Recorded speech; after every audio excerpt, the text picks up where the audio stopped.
Hello everyone, welcome back to the Reading Corner. Thank you so much for choosing to be here and share your day with me. I'm so delighted that you're here and I'm so excited to share another fantastic story with you all. Are you all ready to find out what it is? Fantastic! Today's story is from the collection Katie Morag's Island Stories by Mairi Hedderwick.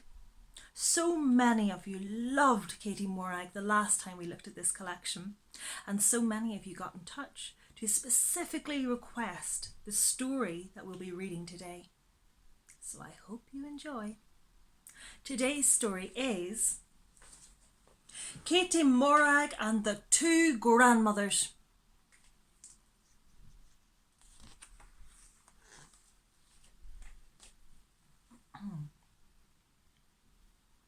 One sunny Wednesday morning, Mrs. McCall woke Katie Morag early. "Hurry up now," she said, drawing back the curtains. "Here comes the boat. Grandma Mainland will be here soon, and you've still got this room to tidy for her." Grandma Mainland lived far away in the big city. She was coming to stay with them for a holiday.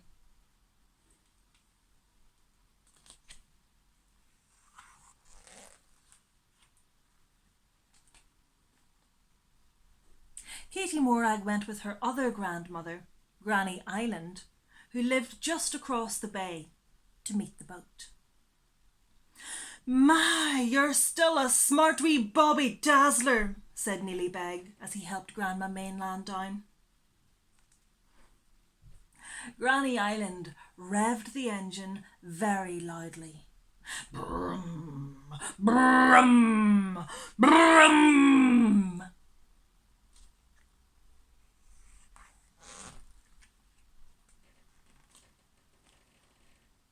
Katie Morag watched, fascinated, as Grandma Mainland unpacked. "Do you like the new hat I've bought for show day, Katie Morag?" Grandma Mainland asked. "Och, her and her fancy ways," muttered Granny Island to herself.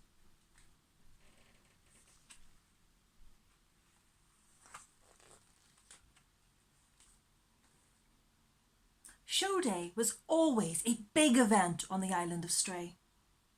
At the post office, Mr. and Mrs. McCall were rushed off their feet. "Look where you're going!" shouted Mrs. McCall as Katie Morag tripped over baby Liam. "Katie Morag, I think you'd be better off helping Granny Island get Alicina ready for the show," sighed Mr. McCall.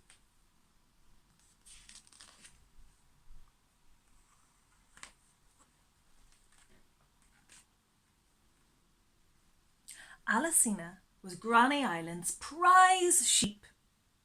She had won the best ewe and fleece trophy for the past 7 years. But she was getting old, and everyone said that Neely Beg's April Love would win it this year. Katie Morag ran as fast as she could, past the show field where frantic last-minute preparations were in progress, and on to Granny Islands in order to give Alicina an extra special brush and comb before the judging started.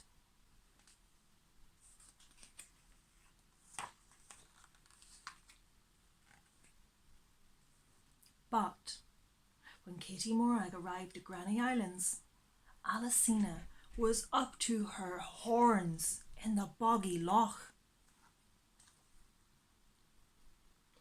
"A whole hillside to eat, and she wants that blade of grass!" cried Granny Island in a fury.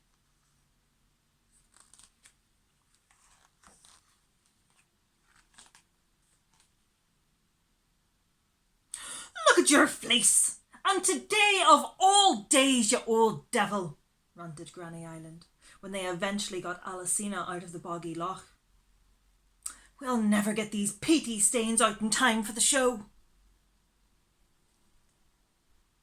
"Grandma Mainland has some stuff to make her hair silvery white," said Katie Morag thoughtfully.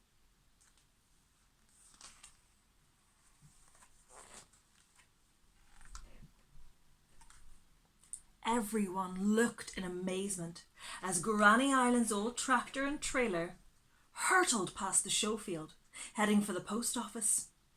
"We'll be too late," grumbled Granny Island.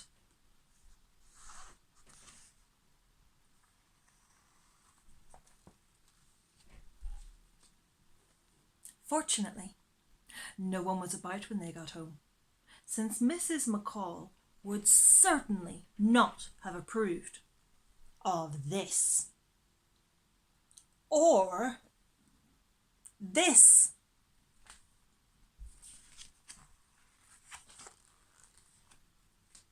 And Grandma Mainland would have been furious at this. Not to mention this.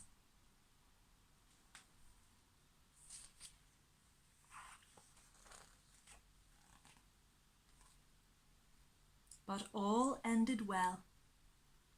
They managed to get tidied up and back to the show field just in time for the judging. And at the sight of Alicina's shiny coat and curls, the judges were in no doubt as to who should win the silver trophy again this year.